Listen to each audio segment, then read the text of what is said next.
Hello and welcome to the Reach Your Apex podcast. I'm Neal Henderson, elite coach, sports scientist, and founder of Apex Coaching. We're here to share the stories of athletes and coaches who have achieved peak endurance experiences. We love discussing and sharing ideas to help you improve your own health, fitness, and performance. Today we're coming to you from Boulder, Colorado, and today I am fortunate to be here with Ben Kanute. He is a 2016 Olympian in triathlon, and he's now a professional triathlete focused on long course triathlon racing, the 70.3 and Ironman distance races. Though, who knows, maybe we'll throw in a little short race here or there. Maybe not draft legal, but, maybe we'll have to see what might work in the schedule sometime in the coming future. Ben, it is great to have you here. Thanks for having me. Yeah, pumped to be here. So, Ben, you have been involved in the sport of triathlon for quite a while. Do you remember the first race you ever did? Yeah, I think I remember the first triathlon I ever saw. And it was my dad back in 97, 96, like those mid to late 90s. He did the Mrs. T's triathlon, which is the Chicago triathlon now. And I think we were standing on Lower Wacker Drive watching him go by. And so I was born in 92, so I was 5-ish, give or take. And so kind of grew up, I feel like, around transition areas, going to the Lake Geneva triathlon, just still to this day, like you have that early morning kind of fresh grass smell that just smells like a transition area to me. And for whatever reason, out west of Chicago, that Chicago city area was just a hotbed for triathlon, and a bunch of age group triathletes all around there, just a big group of people just loving the sport. And so that trickled down to a kids triathlon that got put on by some local parents, just letting their kids go and try out the sport. And I was about 8-ish. I would say about 8 or 9, and did that in just a pair of jammers, a t-shirt I threw on, after the bike, mountain bike, all that sort of stuff, and just got hooked from there. And that was super fun because we'd watch the Ironman World Champs on TV, like the recap show and stuff. And there was a guy who was around there too, who just wanted to replicate the swimming system in the US for triathlon, since that was just after the time when triathlon started to be put in the Olympics. So he was trying to model that. So a couple of years after my first try, was on a kids triathlon team, and we were traveling the country and then the world, just being able to race. And that was, I think, a super cool experience. It was like travel baseball or something, but for endurance sports. That is seriously cool. Crazy enough, I might have been at that first event that you might have watched for the first time. So 1995, if I recall correctly, the Mrs. T's triathlon, the Chicago triathlon, was the national championships for USA I'd have triathlon. to check. My dad has one of those mail-in photos from you used to get your race photos. They'd mail them to you, which I got a box of stuff. Yeah. Everything. But I'd have digital. to check the date exactly for when it was, because I know it's written on there. But yeah, somewhere in the mid to late 90s, but totally could have been at the same one, which is crazy because we were at the Ironman Lake Placid the same time together, because my dad raced that first one and you were there racing as well. 1999. Yep. Yeah. Thomas Helger for the guys took it. Man, that's a pretty interesting thing. I'm definitely going to have to look back, because I graduated from Penn State in 95. And I went to nationals. It was, not only was it USAT nationals, it was the Chicago triathlon, the biggest triathlon in the world by numbers, Olympic distance race, which again, I guess they call that, what do they call that now? The international, I don't know, whatever. 1,500 meter swim, 40K bike, 10K run. It was also a qualifier for Kona. Oh, okay. Back in the day, also in 90, maybe 7 or 8 as well. I did it again as an Ironman qualifier and missed out qualifying both times that I did it. But there used to be a lot of Olympic distance qualifiers. Boulder Peak Triathlon used to be a qualifier. The Wilkes-Barre Triathlon in Pennsylvania. What a way to qualify. Could you imagine if we did that? Congratulations. Now? Now you're going to go 4 times as long, approximately. Exactly. That's wild. So you started off. So as a triathlete, you started off as a triathlete. Many triathletes don't start off as triathletes, really. Yeah, I did a little bit of everything growing up. So obviously had some soccer, baseball. T-ball? Yeah, T-ball. Well, I did actually my third grade age team. Some of my friends and just the team I was put on, they put together kind of a superstar team. We won the Little League world champs for our little town. So I pitched for they were running out of pitchers. I was one of the last people. I was probably kicking dirt in center field or something, waiting for the play to go. And they were waving over me. I think they went and they asked my dad first, is he good? Like, is he going to be able to do this? Like, my dad's like, I think so. He should be fine. I was a little wild. Definitely, the hand-eye coordination and ball placement was not great. But it was definitely, we were able to close that out. But I did a summer swim league just like a year or two earlier than doing my first try. So that's kind of where it started. And I think I just really enjoyed doing kind of endurance sports. One, I think I was just kind of naturally inclined toward those more than a baseball or soccer, just swimming. Everybody loves to swim. And then the swim league, I think another parallel to why I stayed in all of this and another reason why I just continued with endurance sports, just the people who were involved. I had good friends in other sports, but just with swimming, triathlon, endurance sports in general, it was always the people I kept coming back to. And that definitely was when we were on the kids' tri team. It was like an extension of our family for a long time. And that was just super cool. I mean, you travel, and you just suffer in a different way sometimes. I mean,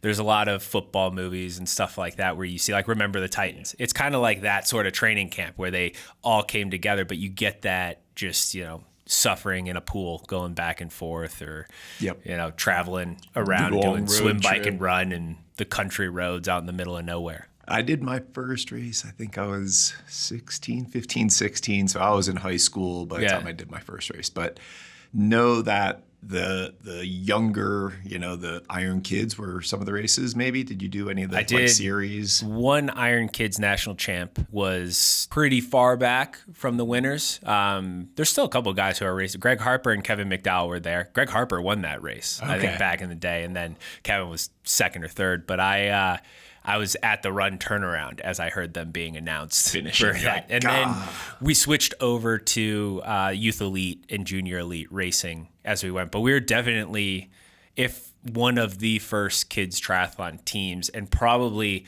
the first group of pros to kind of come from specifically a triathlon background from early on. Like, you could maybe argue, okay, we were swimmers or runners a little bit beforehand, but like, our main focus was triathlon from a pretty early age, I would say. And still, like, I still balanced quite a bit, but it was kind of that narrowing in of, okay, as you get older, there's a little bit more commitment. So you just start cutting kind of one sport at a time until you get down to the ones that you really, truly enjoy. Yeah, the core ones. So your history in that, like, pretty much like between draft legal and non-draft racing, like, what was your early, kind of experiences there and preferences actually as an athlete? Well, I raced a lot of those early draft legal races as a non-draft. So I won my first national title as a youth elite and just soloed off the front. Solo. And before that, I mean, going into youth elite and then junior elite, it's like crazy the jump, because you start off, you race the age that you turn that year. And I have a December birthday, so I was always racing basically half a year to a year older than I was. So I'm a 12-year-old racing 13 to 15-year-olds, and the difference between a 12 and a 15-year-old. And then when you make the jump to junior elite, a 16 to 19-year-old, or like 15 considerable, to 19. Yeah, like everybody's hitting puberty, and you age up, and like guys have beards on the start line, and you're like, I'm still a kid.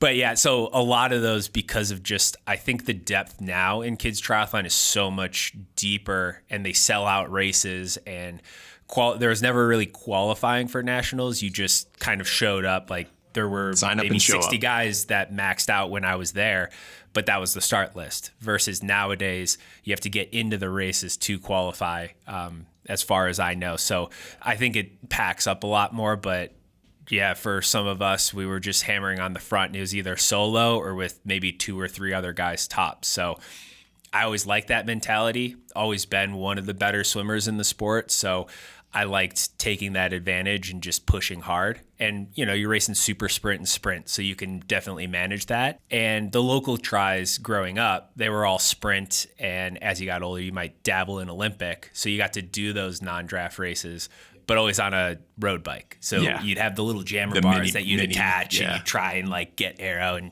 you look back and you weren't very aero.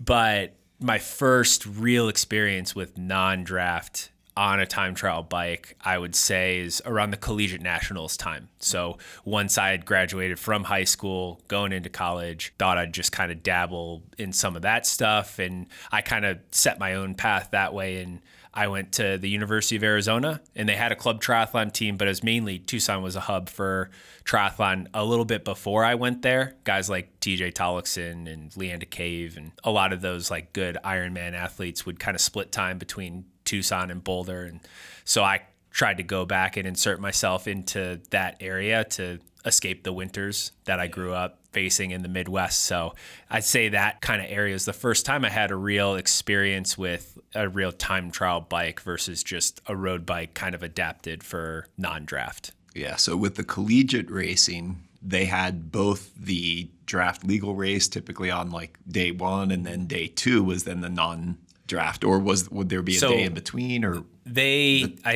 was that back early on? Because for me, early on we were all non-draft. So when I was coaching the CU team, 90, they put in 2000. the draft legal. My freshman year, they put in a mixed team relay. So that was the first experience. I think they started to insert that. And then my sophomore year, which was the second year and the last year that I did it, they had the draft legal, the non-draft, and the relay. Yeah. And so I unofficially created the Triple Crown and getting the fastest split in the relay, winning the draft legal, and then winning the non-draft, and did that. So that was like, then I kind of like went on, and USAT offered me like a pro card and like the opportunity to train and race in Europe for a month, like basically racing every weekend, figuring out how to set up a camp, that sort of thing. And I was going to try and just take one more year as an amateur, try and win the high V elite amateurs and win the Mini Cooper. But the opportunity was too good. So yeah, but collegiate nationals was awesome. Those races are fantastic. I mean, back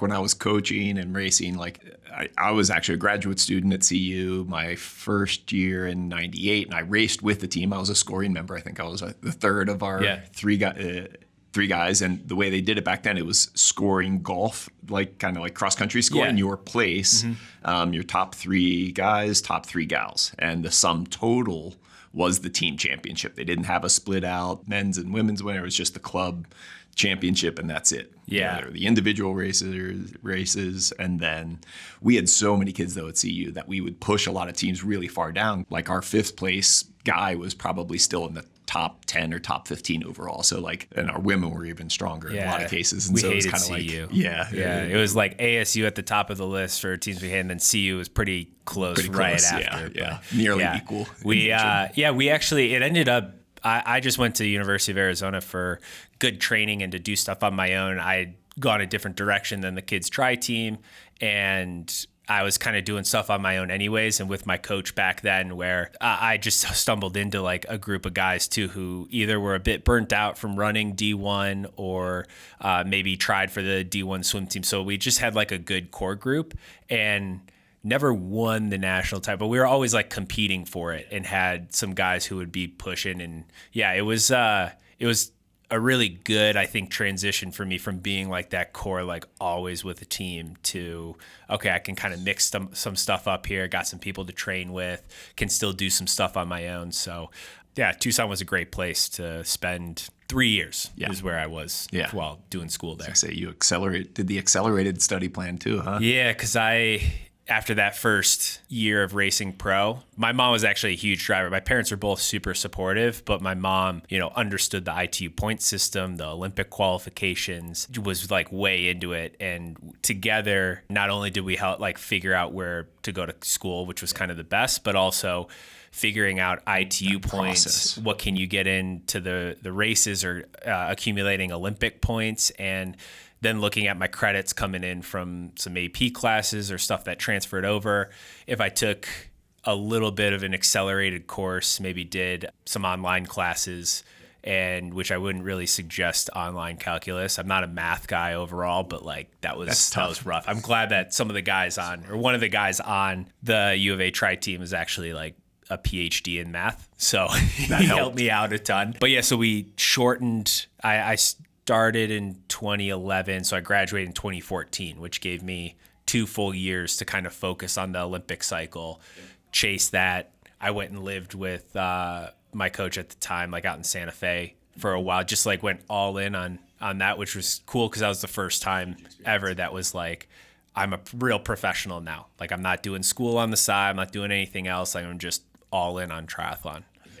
So your first ITU races, so those who don't know, ITU, International Triathlon Union, that's the international governing body for the sport of triathlon, which is then, how you get into the Olympic Games. They have a series of races, some of them at the highest level, change the names, World Triathlon Series in some version, WTCS, WCS, all that, different names for it. But those are like the highest level of competition. There's usually, maybe somewhere around 10 plus or minus of those races a year. There's World Cups, there's Continental Cups, and then you have kind of regional championships.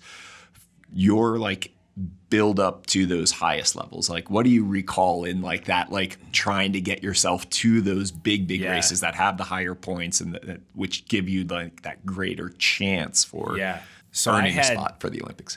I had I guess an interesting progression because in those 4 weeks, maybe 5 weeks that I was in Europe, that first time I raced 4 times. The first race that we did right away, we landed in London and did the Canary Wharf Super Sprint prelim final race. And that was my first real introduction to pro racing overall, which is like trial by fire and a super sprint, just all out right from the beginning. Then I did the whole... And just to define super sprint and triathlon, again, people think of triathlon as being like, Ironman distance, which is a long day. Super sprint, what's the distance generally? It's generally 300 meter swim, maybe a 5-ish K bike, and then a mile run. And those, they fluctuate. There's more of a standardized now, I think, with the mixed relay. That's kind of it's like a 15-minute race. Yeah, essentially. I was going to say less than a 20-minute race, and then in rounds, qualifying, and then elimination. Yeah, this one, so they had it right in the middle of London, basically in the business district. So people were walking out in their suits going, what the heck is going on here? That was my first kind of experience. Yeah. Had quite a few good guys there. The only one I really remember, I think, is Aaron Royal, who was there, but like strong swim bikers. We based out of Spain. We always went to northern Spain, Vitoria. There was an Aussie who was a part of the high performance crew, and that's where Aussies always used to go is Vitoria, Spain. And from there, like I went to the Holton European Cup, and that was one of my first sprint distance Euro Cups, Continental Cups. I did the World Cup in Tizuvaros. Yes, and that was the first year they did the prelim final, I think. And so they had a more condensed swim as well. So it was the swim where it's like 100 meters to the first canal. buoy. Yeah. Oh, man. That's chaos. Yeah, it's total chaos. Chaos. And so I think I was able to do that one too because they had an extended start list where they had like 140 guys because they had 3 heats or 4 heats of qualifying to get into the finals. And then did you make it into the finals? No, I didn't. And I think that might have been one of I went to Tizzy a few times, but definitely Tizzy is like, it's a great race on the circuit, but it's also a weird one. You're like way out in the middle of Hungary next to nobody, and it's like Christmas for them. But the accommodations too, it's like hit or miss if you get AC.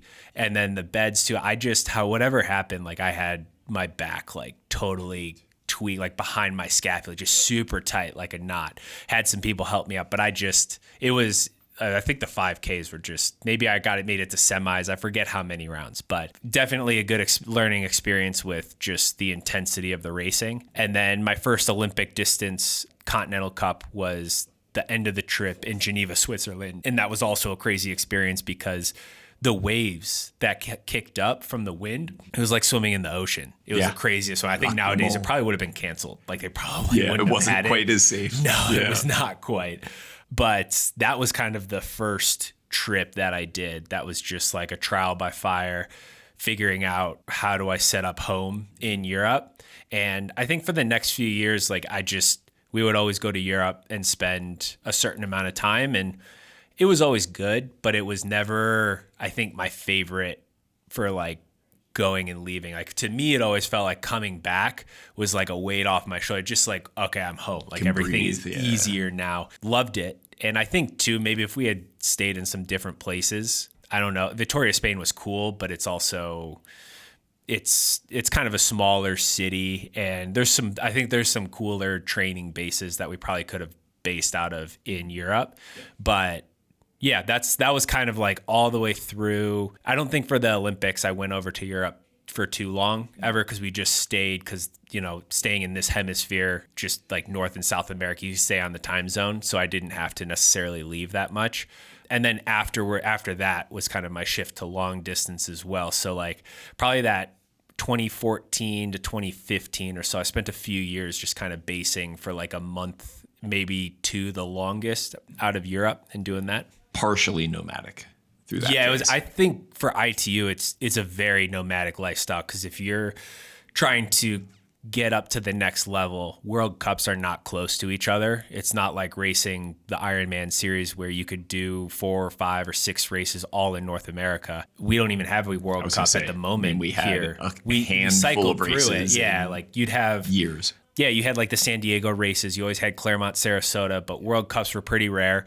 We had one in Texas, on and off in Dallas for a while. So you always had to travel, and it'd be like, I mean, one of my craziest travels was starting in Europe, in Turkey, and trying to make it all the way to Mexico for like the next World Cup, for the grand final, or for something like that. For like, it was just always insane travel. Yeah. And that was so you almost had to live on the road for a lot of it. And that was always hard, because like you could create home, and I think that was good, and I did that well for a while. But then I just always feel like when you're home and you have something consistent, and you do have a home base to go to where you have stuff where you can unplug, that's just so much nicer than like being in, I guess, the high performance pressure cooker for the entire year and doing that. Yeah, it is not an easy way to get to the games, and what it takes, you know.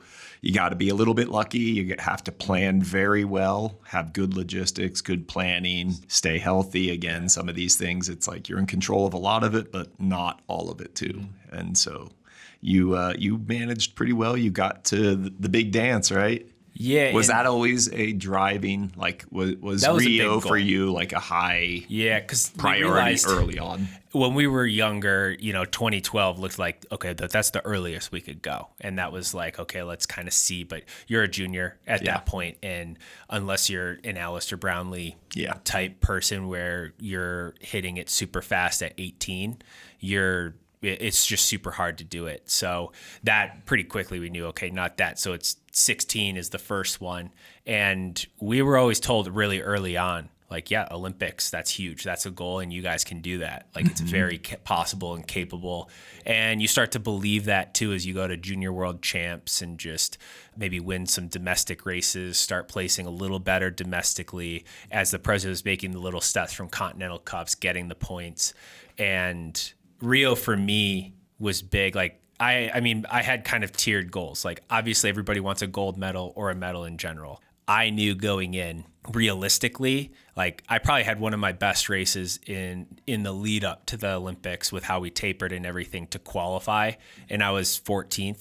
Like, I at those WTS races, my best ever finish, and this was in the lead up to 2020, then after, was a 6th place. So I just knew my running wasn't a 29-minute capable running. I believe that, okay, if I got there, I would have to spend probably from 2016 to 2020 only focusing on the run, all in to win a medal. And it was going to take, like, I was like a 31 minute, 31 probably, like 10K guy. Yeah.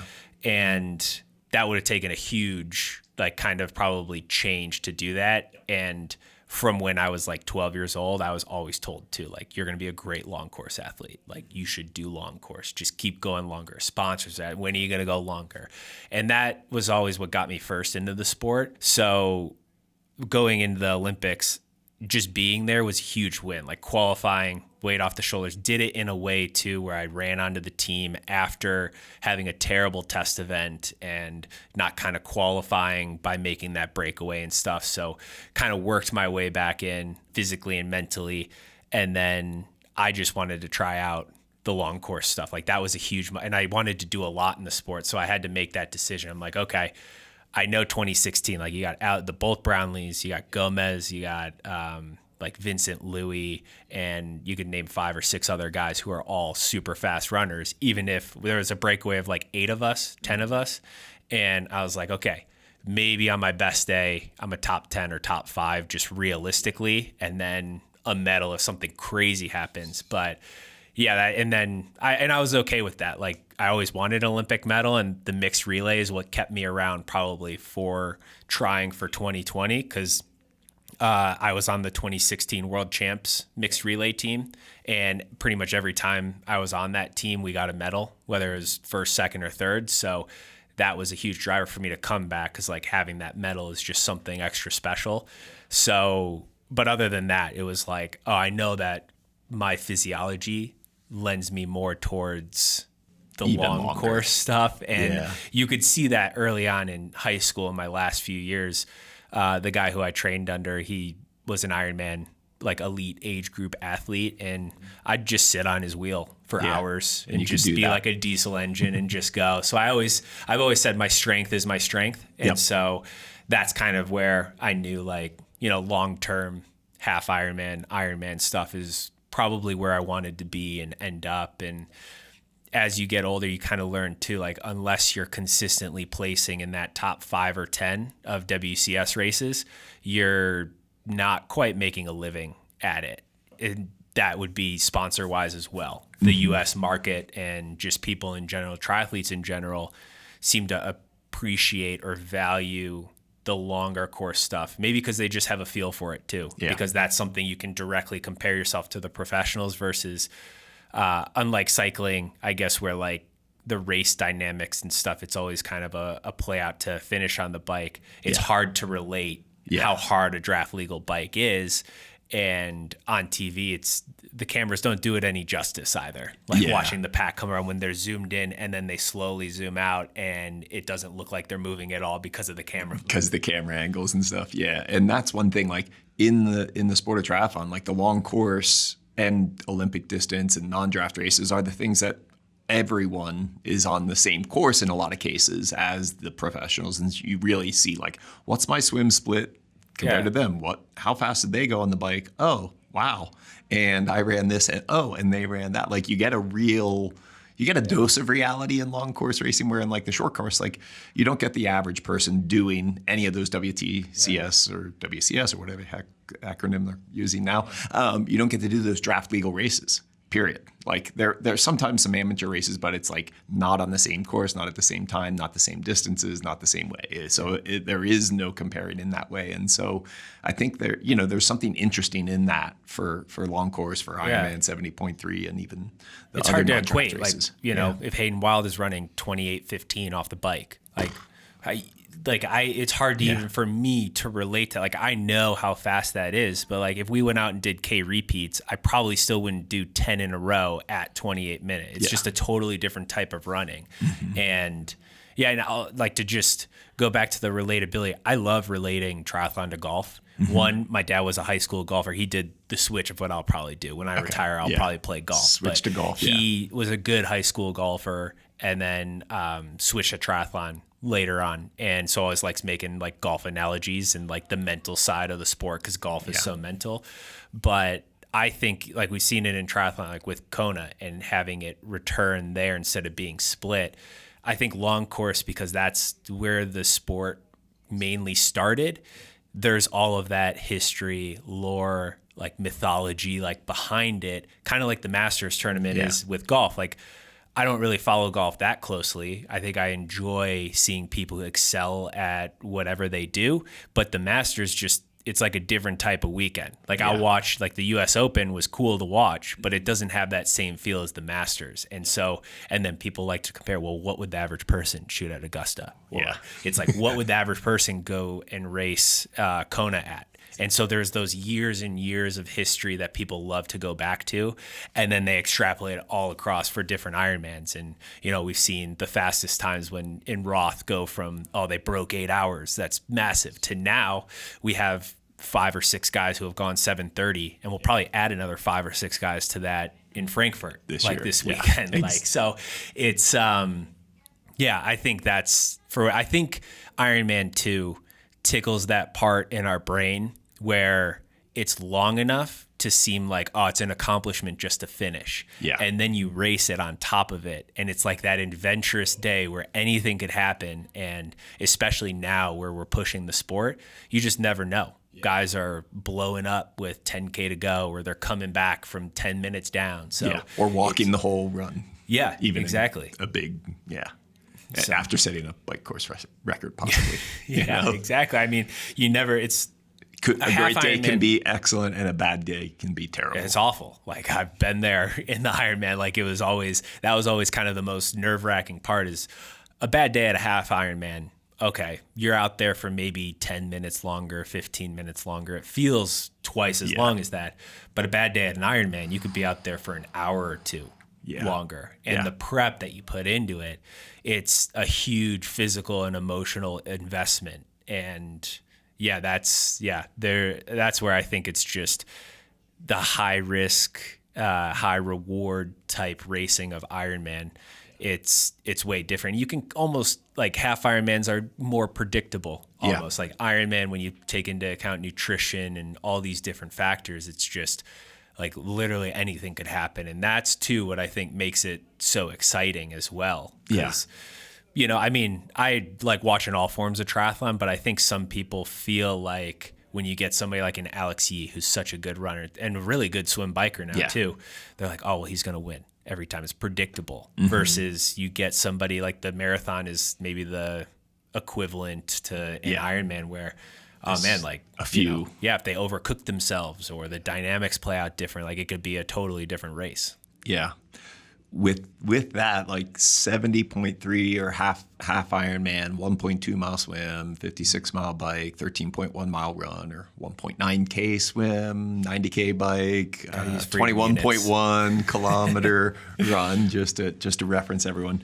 Straight out of the 2016 Olympics, in 2017, you took a silver medal at the 70.3 World Championships. Like that's a pretty like rapid ascension to, double the distance in 1 year. Yeah. And that was my third 70.3. So I started with a new coach then, Jim, who I just, we just transitioned away from him. I spent 8 years with him and had some great success. But that I kind of go through these transitions where I think in the lead up to the Olympics, when you shoot for a goal that's so high, it's easy to push the limits of what makes sense overall for performance. And I was living at high altitude, whether that was the Springs or Flagstaff, so like 6,000 to 7,000 feet, and doing insane workouts. And so I think going into Rio, I was a bit cooked, and could see that as I went into Cozumel and was getting dropped from the bike pack on a flat course. And I was just racing in the Olympics at the front with the Brownlees for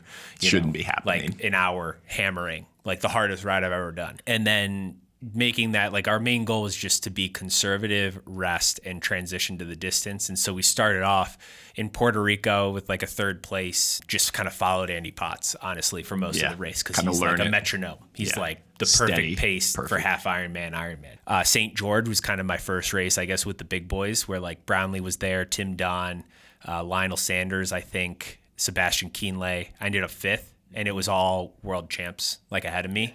And so I was like, okay, like I'm feeling pretty good about this. Yeah. And then going into Chattanooga, that was, I think, one of the coolest courses, because they shut the dam. So there was a slight current in the river where we did this loop, but it was relatively calm. And I was coming off of ITU fitness. So the swim was like really high quality. And this was, I think, before a lot of the guys put more emphasis on the swim. So there was a bit of a gap. Potential gap. So separate. And there was still good swimmer, like Sam Appleton, still a great swimmer. But I think that there was just that gap in between from my get out speed. And so me and Gomez came out of the water about a minute or so ahead of everybody. And within the first 10 miles, there was a climb that took about 10 to 20 minutes. I forget I think it was 10 minutes. Yeah, Lookout Mountain. So it's about a 10-minute climb or so. And I had done workouts leading into that Soledad Mountain in there. So I knew I could hold 15 minutes above 400. And I was like, that's where I'm going to go and create separation. And I pushed hard enough, because Javi's a strong rider, but he's a very smart rider too, where he will not really push above where he knows he's capable to run fast off the bike. And so I was able to create separation there from him, which is great, because then he went back to the pack behind and I just rode solo kind of my effort my hard effort through the ride. And they all were kind of looking at each other going, I'm not going to pull Javier around because he's going to run super fast. So I came off the bike with a 4 or 5 minute lead. And that was only my third half marathon. It was a very rolling course, but basically too, it's funny because some people, like one of the guys who was like a sponsor, was like, don't mess this up, like relax, don't overrun the first mile. And but it was actually good because we were using running power because St. George was another one of those, like those early adopters of Stride. And so I knew my efforts based on like the power. And so I think I ran pretty smart. It was still like a 116-ish maybe, or 115. Javi ran like 110. So he caught me with 4 miles to go or so. It was onto the second loop to go. But yeah, it was like Tim Don was trying to run me down and stuff. But that was like, I think, the perfect intersection of really good quality preparation and knowing the course, but then also those guys playing games with each other. So it's making the most of that opportunity as well. And yeah, that was like kind of a shock, kind of not a shock. I just kind of knew too, like going into the race, we would always talk about, okay, you got whatever, 10, 15 guys who could all do well, take half of them off because there's sickness, injury, overcooked. And that's just kind of how we narrowed it down. And just, we're like, okay, like, yeah, you could do fairly well here for sure. And it was just kind of, okay, let's just race the race plan and see where I end up. So that was fun. And then, I think since then it was always 2018, we added a little more, had some success. 2019 had a lot of success early on, but not as much at the world champ. So I always had progressions, but I think it was a lot too of figuring out what are the demands of the sport and trying to chase those a little bit as well. Yeah, which the sport has changed for sure. The quality of the athletes in the races and how they're being raced at this point with the level of fitness and capability. I mean, how many Olympians, former Olympians, and just purely elite top, caliber. Did you see the tri-rating trend of half marathon top 10 half marathon splits off the bike, where you would always get somebody under 110, but now, like even halfway through the year, all 10 are like under 109 or in that 108, 106 range. Like it's progression is mental for sure. And like bike speeds would be something also to plot out. Because I remember, I feel like most of the halves that I did, anywhere from 205 to 210 was pretty solid. I would say if we don't break 2 hours in a bike, it's really not going super slow. fast. Yeah. Like same thing with Ironman. Like going into it, my first 2 full distance races, probably 408, 412, somewhere in there. 405 now it's like 4 hours is like, okay, give or take a bit. Yeah, exactly. We're way under. Yeah. Texas, 353 or 352 or whatever. Like, yeah, it's definitely getting way faster. Yeah. With that in mind, it took you 5 years. You got back to the podium at 70.3 Worlds in 22. Yeah, and that was, again, like 2019. And this is hindsight is 2020, because we were always pushing, and the philosophy too is a lot based on how I gave feedback, and just I knew like our standard workout 4 by 30 minutes, which some other guys do, but the 4 by 30 we would put a lot of times at our goal effort. So it progressed from being kind of something more conservative to something way more taxing. And for me, having done the same workouts a lot, like I knew in the back of my mind, okay, where was I back then? How hard was I pushing? Like, what was my effort? Going into 2022, I started working with Pendola like end of 2020, and saw a lot of good progression in 21 and then 22 as well. Just, I think, from strength wise. And I just took a good chunk. I actually had a pretty disappointing 2022 up until Worlds. It went up, like I was trying to go for my 5th Escape from Alcatraz win and caught a sickness or something, like a sinus infection-y type thing. Wasn't COVID. We tried a COVID test, but just wasn't 100% and just felt super terrible the whole day and had one of my worst results there. So then we rebuilt through the entire summer. And I tried racing some of the PTO races and I made progressions, but it was like, okay, I'm good for like a third of the race, now 2/3, now a little bit farther. And at the US Open in Dallas, it was just, again, because it was hot and stuff, just had a pretty terrible race. I'm like, I just know I'm more fit than this. And we went all in on the bike because St. George is very bike heavy. And that, I think, kind of helped. And I was just in a really good mindset. And I went out early to the course as well and did a homestay and trained a lot out there. And so I started to have that connection again of, okay, the watts are really good and my effort is low. And so I was able to keep, like, it was just, things clicked, and it was like, okay, whatever you throw at me, I know I can take. And so that gave me a lot of confidence going into the race. And I wasn't sure, okay, could I win? Maybe. Could I get 10th? Yeah, because it's always competitive. It's a world champs. Yeah. But yeah, that day was just, and it also was super cold, which I think was great too. Like, I've always done fairly well, in like tough conditions like that. And yeah, it was just one of those where I just knew I needed to follow Christian, Ditlev, Freddie Funk. And I ran that run course a lot because it's a hard uphill. And I did a lot of hill reps on a steeper hill right next to it into, goal race pace type stuff into that. So I was just running, like, I knew, okay, I can outrun Freddie Funk, and Magnus is coming off Kona. I know I've outrun him before. And then all of a sudden, like at the top of the first little kicker before you hit diagonal, I saw Christian like look back, and I just remember thinking like, oh, he's mine. And that whole way up to like toward the golf course when it kicks up again, I was making progress until I caught him.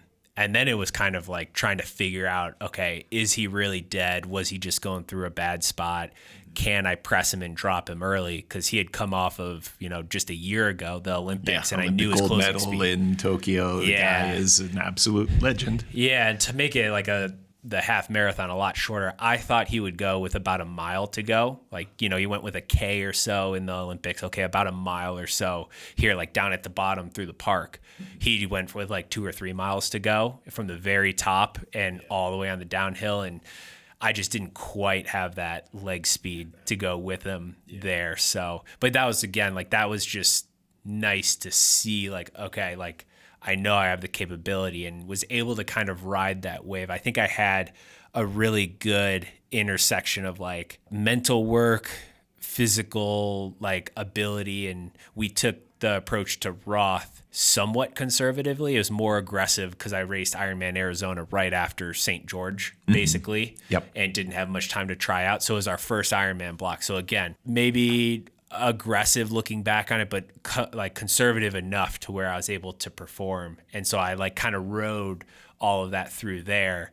And then that's kind of like, I would say like the start of where it was just hard to find my mojo and like the racing again from that point, because it was just had stuff going on. Then also just a lot of like, we would try intensity work or try and be like, okay, here's what the demands are. We know we're surging a lot towards 400 watts. Let's keep trying to hold 400 watts higher. So I think it was just like accumulation too of like constantly raising the bar each year. Like, okay, I handled this workload. Let's take it up a little higher. More? Yeah. And that's kind of a natural part of training to a degree, of having progression, but also then you have to have that respect of like, where are you at? So you're not overcooking, trying to get somewhere too soon or something that like right now maybe isn't.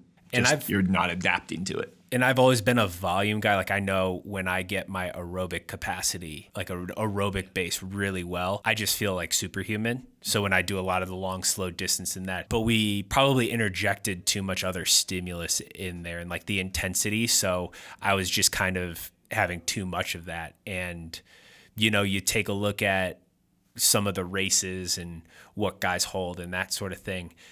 I think there's a bit of comparison going on too of, okay, if they're holding this for this speed, we probably need to hold this amount of watts and that sort of thing. So it became more of like trying to chase that carrot and never getting it versus, okay, I just need to keep pushing here to make sure that I recover and all of this. So I also think that because we tried a different way of training too around 21 or 22 or something, or maybe it was 2020, of just like rest on demand. Like once you hit the fatigue, like then you can take your rest and then you kind of restart the cycle. But what we found out was I can push beyond that. And so instead of just needing 2 days, I would need 3 or 4 or more. Like I would just kept kind of digging myself into a hole. So I think some of that kind of happened too, where it's like I would be able to push hard. I would fail a workout. We'd take a couple days. I'd be able to push, and then I'd fail another work. It was like I never got myself fully out of it.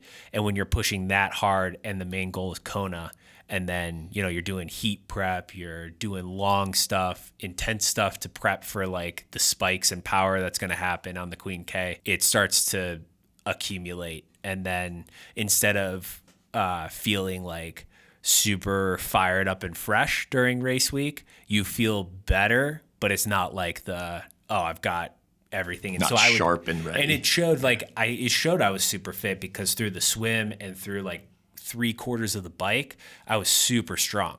But then everything just like would shut down versus, in like, even if I felt terrible coming off the bike in Roth or something, or like, how am I going to run a marathon? I was able to run, a really solid marathon off of that sort of bike, instead of just being like locked up. Yep. The long course, I mean, there's just such a interesting dynamic. It's a long day. The training, you don't get to race as frequently in long distance. 70.3, you can do a little bit more, number of races in a year, like full distance, the most common, has been around 2 to 3 a year. I know there's some folks that are doing more, but like, you got 3 on your schedule this year. We got number 2 coming up here. And, I think we've taken a little bit different approach with your training in different ways. I mean, there's a lot of things that have changed for you. You've been a father for several years now. And so you've learned how, as a father with, 2 little ones, 2 and 4, how you have to manage everything in life to do the training that you need to do, as well as to be a good father.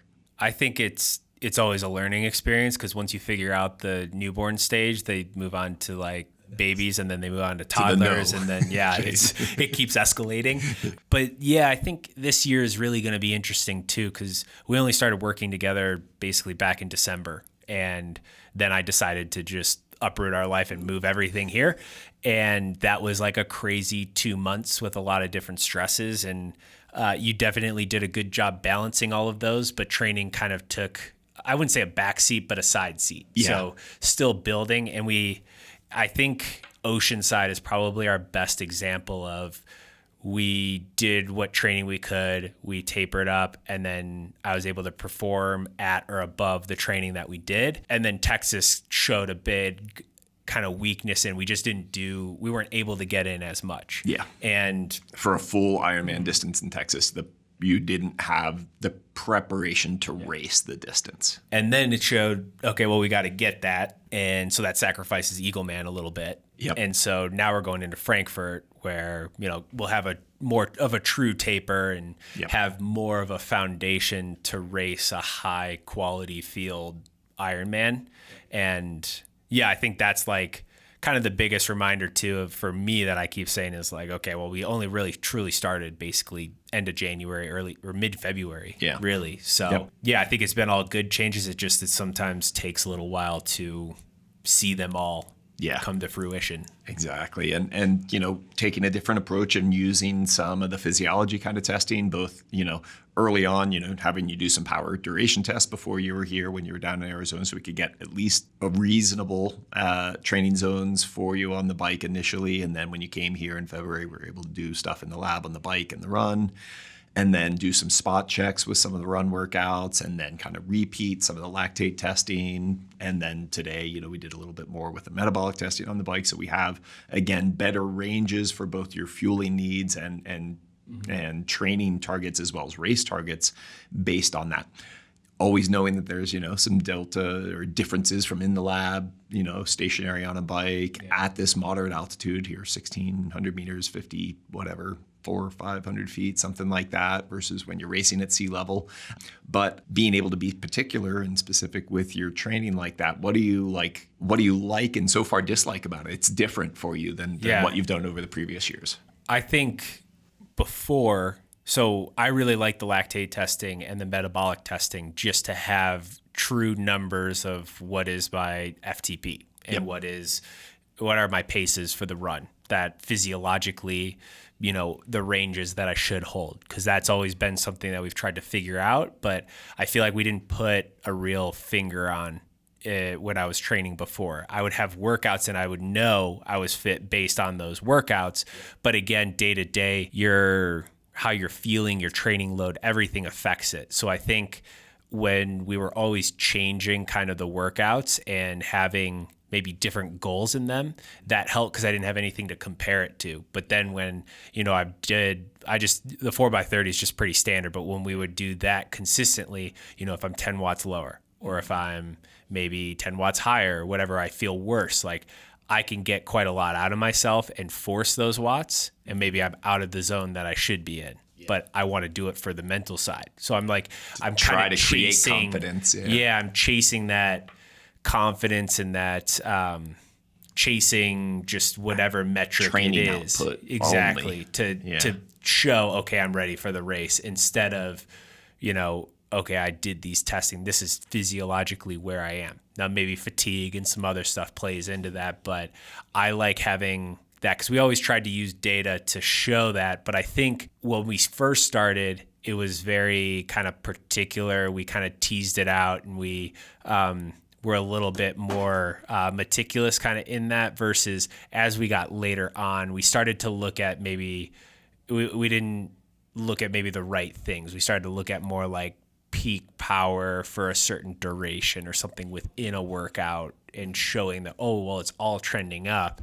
But as an athlete, I can force those numbers. Yeah. Like I can go outside of what my specific zones are. Like even if we're looking at 90-minute power, okay, I mean, within a 3 or 4 or 5 hour ride, depending on whatever I'm doing, I can force it from, anywhere from 250, 350, whatever, based on the workouts. So that's what I like. I think the hard part too now is, though, what I use those workouts for, like the 4x30. Okay, I did that at 350. I know I can go race at 350. Like that's an easy kind of comparison, even if like maybe it took something out of me.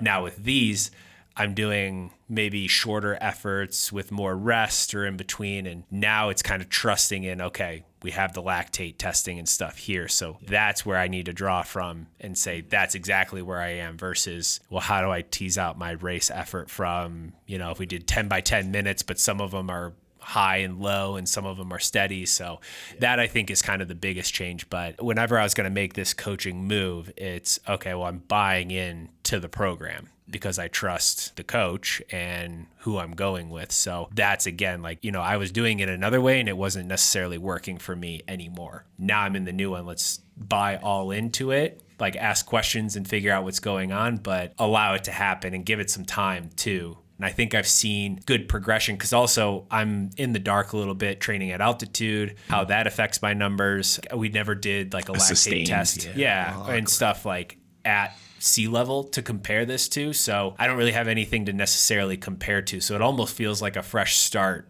in my career, because I don't have to be comparing to where I was, because I don't really have any real markers on that except for just the Training Peaks workouts, which again, like depending on the day, I could have been throttling myself or, just chilling. Yeah. And that's, one of these things with a lot of the training that we do, we're trying to create a stimulus and then have adequate rest and recovery to get a response so that your capability is improved. I'm not having you test your capability consistently in training, because I want you to reserve those efforts for when you got a number on, when it matters. And so we're still learning a lot about you, how you respond, how quickly you get better from workouts, how much time you take to taper into races. And so I know we're heading in good directions. We've had some bright spots and we've had some learnings too. And so I'm looking forward to, this next event for you over in Europe. You got to head over to Frankfurt, one of the faster courses out there, and throw down with them. I mean, you just did a sub 8, but in Texas, sub 8 anymore doesn't cut it. Sub 730 is where it's at. So, we got some gains to make relative to the field. And I think you're in a better place for sure heading into this, which is exciting. And just confirmation today, what we see in the lab from February, even from 2.5 weeks ago before Eagle Man, we see progress.